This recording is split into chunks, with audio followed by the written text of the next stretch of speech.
What's going on, everyone? Welcome into another episode of Luttie's Lookback. My name is Nick Luttrell. We see you got the Christmas trees behind me. Merry early Christmas to those of you out there ready for the holiday season. Man, what a difference 1 week makes. Just 1 week ago, I was standing out there live in Fayetteville, and I was talking about fans that were protesting the hire of Ryan Silverfield. Now fans are behind him. I know that protest was more for Hunter Yurachek than anybody else, but it seems like there's definitely a lot more excitement, a lot more positivity, as I thought there might be just 1 week removed from hiring Silverfield as the next head coach. I'll give you guys my thoughts here on today's show of Luttie's Look Back, as well as talking about some high school football, recapping everything that happened this weekend in the 7A, 6A, and 5A state championship games. Let's go ahead and get into it with my three big things from this past weekend of sports, and my three big things specifically from Ryan Silverfield's introductory press conference. From, in case you missed it, the almost hour-long time that him and Hunter Yurachek talked.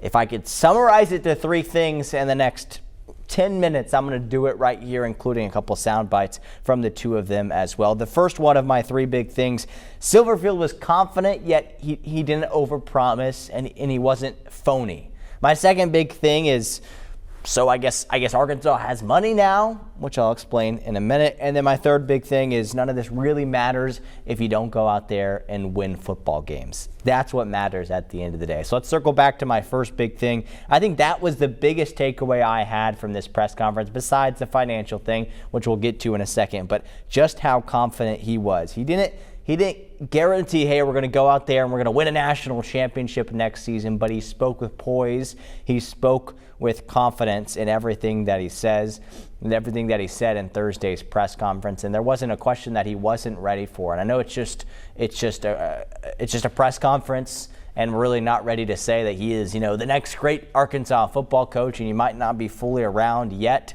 And maybe you shouldn't until Arkansas can actually win games, which is a teaser to my last big thing. But he's been doing everything correctly, right? It's been just a week that he's been the head coach for the Razorbacks, and he's already doing all the things that you want him to do to be that guy. So before I go on this point, let's hear from him on what he said when asked about how he can succeed here and why he will succeed at the University of Arkansas when not many have. I think you guys got to see the work that could be done in 24 hours. Give me 24 days. Give me 240 days. Give me 24 years.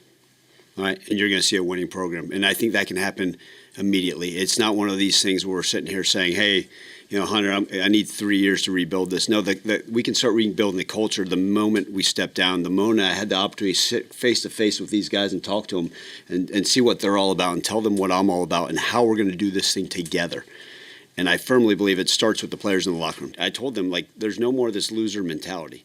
And they've bought into it, and in a quick term, and they're going to be the ones that infect the rest of the locker room in a positive manner and say, hey, this is what it is. This is what it looks like to be all in. This is what our culture is about. This is what Arkansas football needs to look like. So guess what? Just like what everybody said, wow, great first week. We're not even, I think I've been here for 10 months, but I think I've been, a couple of days. Wait till the week keeps going on. Wait till the weekend. We're not sleeping, okay? We're going to build this thing the right way. And again, it starts with the great players that are already on this roster. Yeah, multiple things I love from Silverfield there. One, at the end, we're not sleeping. That's great. You want a coach that goes to work and that does it for the players. Multiple times throughout that press conference, he mentions the players. It's about them. And that was the same thing in the little public celebration they had on Thursday evening at the practice facility. Everything he talked about was about the players. And when he talked, he looked over to basically the student section of players that were there in attendance watching him. And I'm sure some of those guys in the section aren't going to be back next year as Razorbacks. But what he tried to do is to sell them on his brand of football, the all-in mentality that Silverfield is going to bring here. I love that. I love his no-quit attitude. I love how he said, we're going to get rid of this loser mentality. He didn't mince words talking about what's been going on with this Razorback football program the past few seasons. Really the Sam Pittman era. I don't know if he was saying the whole Sam Pittman era was loser mentality, but this last season, a 2-10 year, when you lose 10 games, that's a loser mentality. And that's not just losing games, that's going way beyond that. That's the mental state that this program is in, that these players are in, thinking hey, let's not lose, instead of, hey, let's go out there and win. So I think Silverfield's trying to change that, which I really love. And then the last thing, which is kind of going back in backwards order here, that he said is, you've seen 24 hours, give me 24 years. Some of Arkansas fans one of the biggest things for Arkansas fans, as far as what they are scared of, is for them to get a great head coach. And he actually does good, and he wins games, and he takes it to the college football playoff, and he leaves for a better job. And I know anybody can go up there and say, hey, I'll be here for 24 years, but you can't not believe it as of right now from Ryan Silverfield, and just the little things that we know from him as the head coach for the Razorbacks. A couple more things he said, and he talked about, we've seen proof in what he's been able to do in those 24 hours. When he said, you've seen what I can do in 24 hours, he's talking about the recruiting, specifically the in-state guys. 4 of the top 5 players in the state are now going to be Razorbacks. A week ago, I think it was just one. He flipped 3 commits just in the last week. That is really impressive. That's proof that he's already getting to work. And I also really loved, he talked about ball security. Not turning the ball over, not fumbling, not throwing an interception. That has been Arkansas's biggest issue these past few seasons, is turnovers. And he recognizes that, and so he's going to bring his own mentality to this team, to this program, to make sure that doesn't happen here, which is good. That's what you want to see. So that's my first big thing, is he spoke with confidence, and he said the things that he needed to say in Thursday's press conference. The second big thing is the financial situation for Arkansas. So like they have money now. Previously, reportedly, Arkansas has been in the bottom half of the SEC, definitely as far as when it comes to money, when it comes to financial, when it comes to putting money into their football program, when it comes to paying their assistant coaches. Not even bottom, like one of the last few teams in the SEC. And what Hunter Yurachek said is they'll now be in the top half of the SEC. That's really impressive. There's lots of things with this. And before I talk about it more, let's just hear straight from the man himself, Athletic Director Hunter Yurachek, talking about his confidence in Arkansas's new and improved financial situation. It is a significant investment in all aspects of our football program that will move us to the top half of spending in all those categories I mentioned in the Southeastern Conference. And I don't believe we need to be at the top of spending. We need to be somewhere where we're really competitive. And I don't want to tie a specific dollar amount to any of that because I don't want to limit what we can do. And also I want to make sure that we have a competitive advantage. I think once you put your financials out there and tell other schools what you're doing, then it allows them the opportunity to come meet you where you are or exceed where you're at. You know, I get it. I get that Yurachek is playing the cards close to his chest. That's how every athletic director should do it. But I'm just saying, I just want to know. And I know fans just want to know, like, give me a specific amount. Like, how many millions of dollars are you putting forth to NIL? How many millions of dollars are you putting forth to the just other things that Arkansas is doing for the athletic budget to get money to this football program? So it's still kind of hard to tell the exact extent of how much better is Arkansas really in, financially speaking? And if it is only a couple $1 million, this is a football program budget. This is not my salary.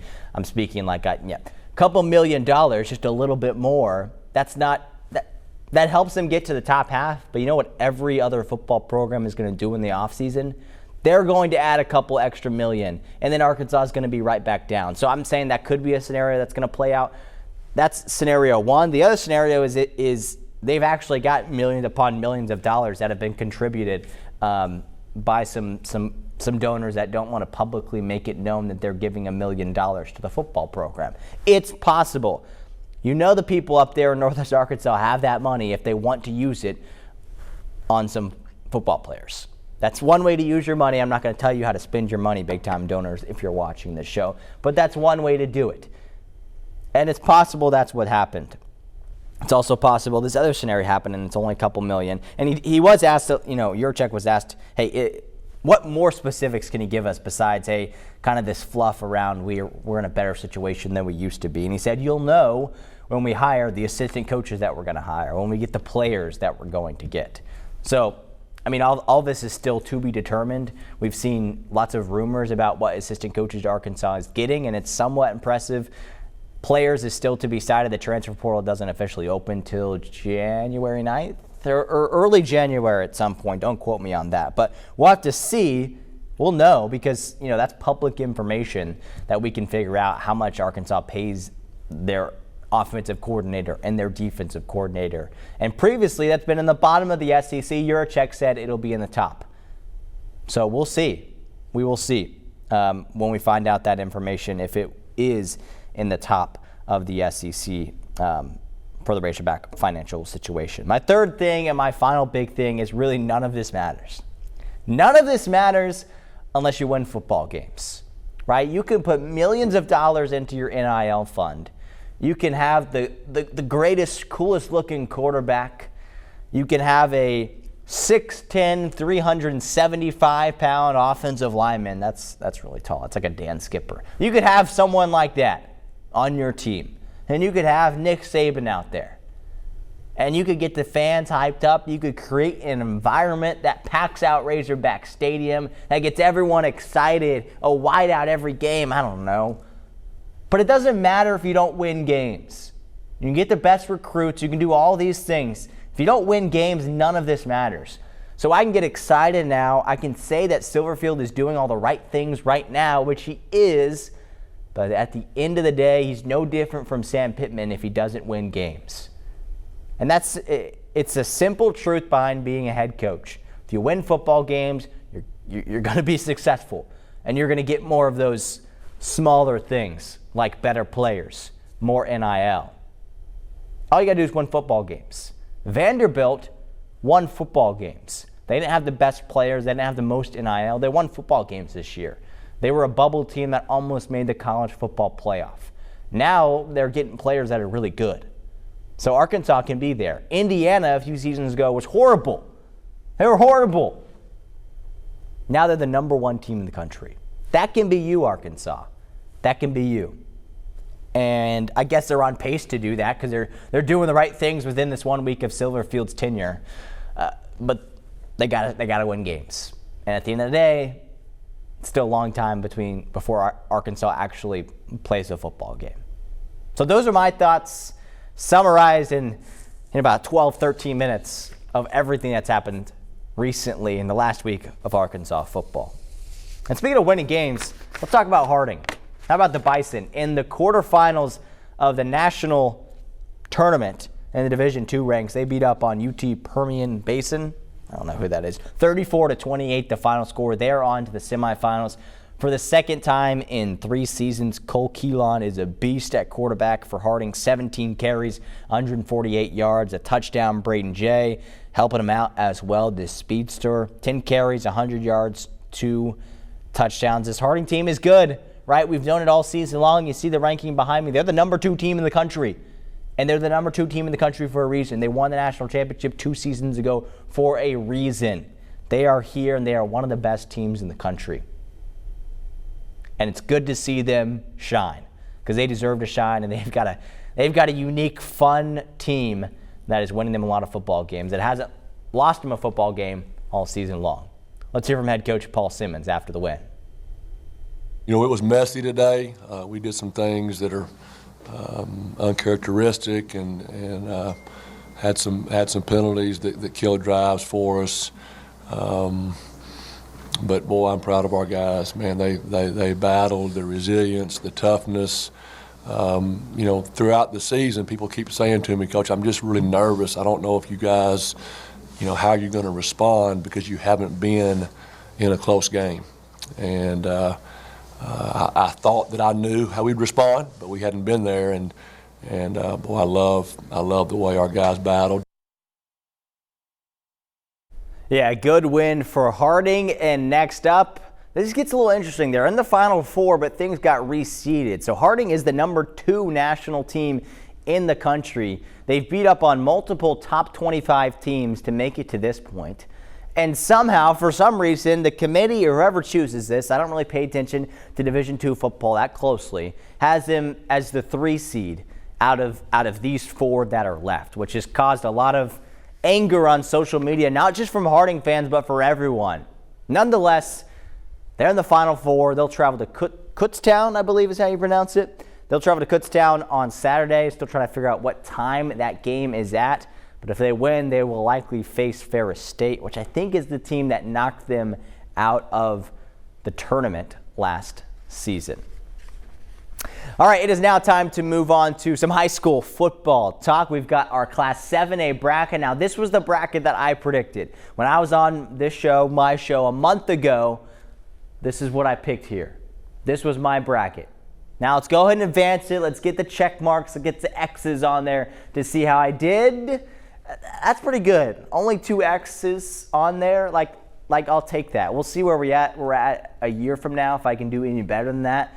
But I'm going to take that. That's more green than red. That's more green than red. And shout out to the Bryant Hornets winning the state championship, the 7A state championship. But before we talk about the Hornets too much, I want to go back to this matchup right here. Last week I didn't get a chance to talk about it much, but I want to now. Bryant and Rogers in the semifinals. The Hornets come back and win this game. And if you guys remember 1 month ago, you know what? Actually, let's just show it to you. 1 month ago when I made my prediction, I made a very specific prediction on this semifinal matchup. Take a look. The Bryant Hornets are going to win against the Rogers Mounties. This game, if I could predict, if I could get really specific on a prediction here, and I could be wrong, I don't need to say this, but I want to.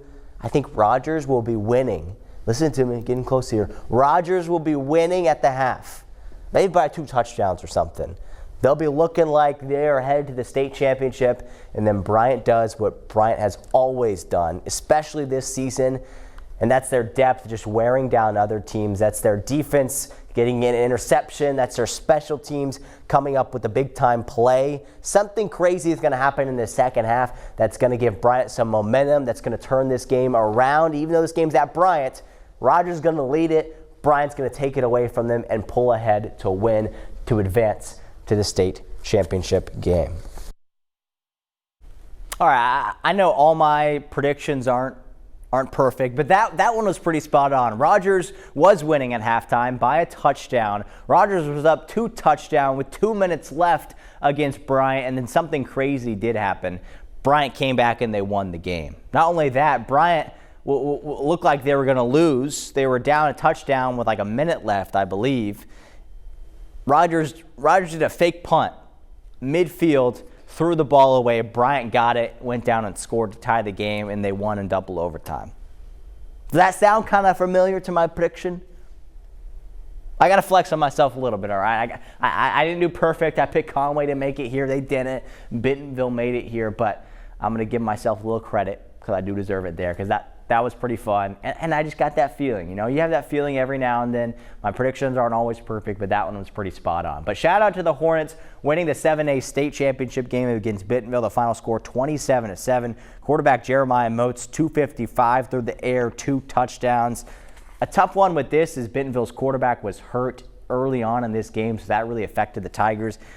I think this game would have been a lot closer if he would have played longer in this game, but Bryant, terrific effort from them. Not only slowing down a good Bentonville defense, a good Bentonville offense, I know without their quarterback, but their quarterback's good, don't get me wrong, but their running back, Chris Ficklin, he's the guy that they've leaned on all season long. I feel like for the past few years, they were leaning on him in the run game. And the Bryant defense, which we knew all season long, the Bryant defense is incredible. Their front seven is amazing. They held Chris Ficklin to 11 yards rushing. 11 rushing yards for one of the best backs in the state. So shout out to the Bryant defense leading the way, as well as the Bryant offense with running backs Colin Robinson, Terry Hodges, Zachariah Curtis-Jones, Jacob Boone, and then you got to throw in Caleb Tucker, the go-to wide receiver that helped Bryant win it. 7 of the last 8 state championships in the 7A have been this team right here, the Bryant Hornets. So congrats to them. Quickly, let's go to the Class 6A. This was my bracket here. Remember, if you remember, I did this one after round 1. So these were all already set. So let's go and put out my check marks and my X's on the 6A. Not quite as good. This one was surprising right here. I got most of them. That didn't surprise me that Sylvan Hills didn't win that game. Shiloh's really good, and they showed it. Shiloh not only beat up on Sylvan Hills, They beat Greenwood 70-50 in the 6A state championship game. The Shiloh Christian Saints win the 6A title. Quarterback Cole Creighton, almost 300 passing yards. Kane Archer was pretty good with 4 touchdowns, but 2 costly interceptions. The turnovers were the problem for Greenwood as they lose to Shiloh. Shiloh just ran all over Greenwood to get the win in the Class 6A. So not amazing on my predictions in the 6A. Let's now go to the 5A. Let's look at what my bracket predicted. Same thing here. I only predicted a few of these games. I think it was already set here, or maybe I did the full thing. I think it was already set here in the Class 5A. Let's go ahead and advance it to see my X's here and my check marks, which a lot of check marks. Parkview I did think was going to pull off the upset. This one was so tough. I mean, I really still think to this day, if Greenbrier would have won this game, you could see them going maybe all the way to here or all the way to here. It was a close game between Robinson and Lakeside. The Senators pull away in the end to get the win. They are champions of the Class 5A, getting the win 34-19, just like I predicted. So my 5A and 7A were correct. 6A wasn't. That's all right. State champions, the Robinson Senators. Reese Simpson, 300 yards passing, 4 touchdowns, 3 interceptions. That's okay. Deuce Williams fighting through an injury to get the win for a Senators team. Only 88 yards rushing, but man, that kid can play. And then kid can also play as Hakeem Frampton. I think that's the Texas A&M commit. 7 receptions, 163 yards, and 3 touchdowns. The Robinson Senators, congrats to them. They are the 5A state champions, but also goes without saying, but shout out to Lakeside. Wally Walcott, Peter Oman, Drew Morgan. Those 3 dynamic skill players helped Lakeside have one of their best seasons in program history. I just know they're going to get back to this level much sooner than it was before. I think it had been 50 years the last time they made it to the state championship game. I think it's going to be a lot sooner when you got Garen Rockwell as your head coach. So that is the 5A, 6A, and 7A and how I did. In my predictions, it was pretty good. Rough estimate, I'm going to say 80% on my brackets. So I'll take that.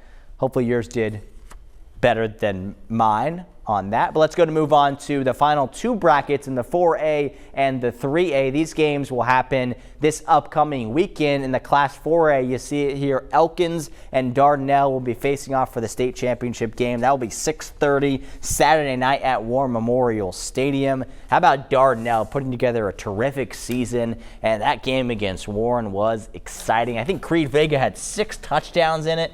Watch out for Vega and watch out for the Elkins Elks as well. Both teams putting up nearly the Elks put up 60 plus. Dardanelle 2 points shy of that. I think that says 58, 56. I'm not sure. But that is the 4A state title game that will happen on Saturday night. And then the game before that, Saturday afternoon, will be in the Class 5A, Mansfield and Fordyce. The Redbugs are one of the best teams in the country. Last year, they fell in the playoffs last season. This year, they make it to the state championship game, and hopefully Fordyce can take down Mansfield in the 3A state championship game after a bit of an ugly one. Defensive battle, muddy battle, but getting the win. I think it was at Boonville, maybe it was at home. I can't remember exactly, but Fordyce getting the win over Boonville to advance to the state championship game.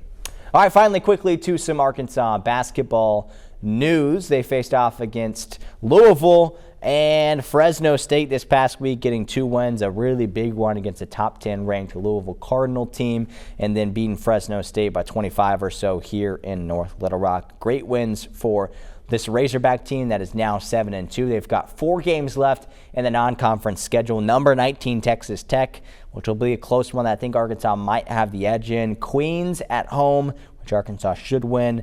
They go to New Jersey to play the number 8 ranked team in the country, the Houston Cougars, which was a team last year that made it all the way to the national championship. So that will be tough for the Razorbacks.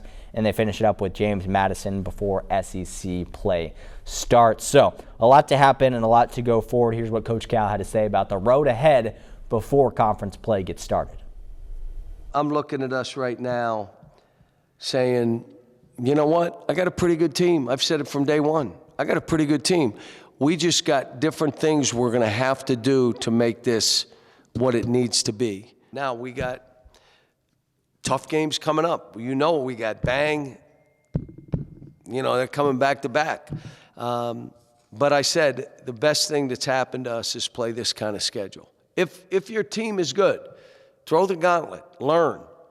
You know, you're playing for the end of the year anyway. My teams always play for March. That's the whole ball of wax. That's what we play for.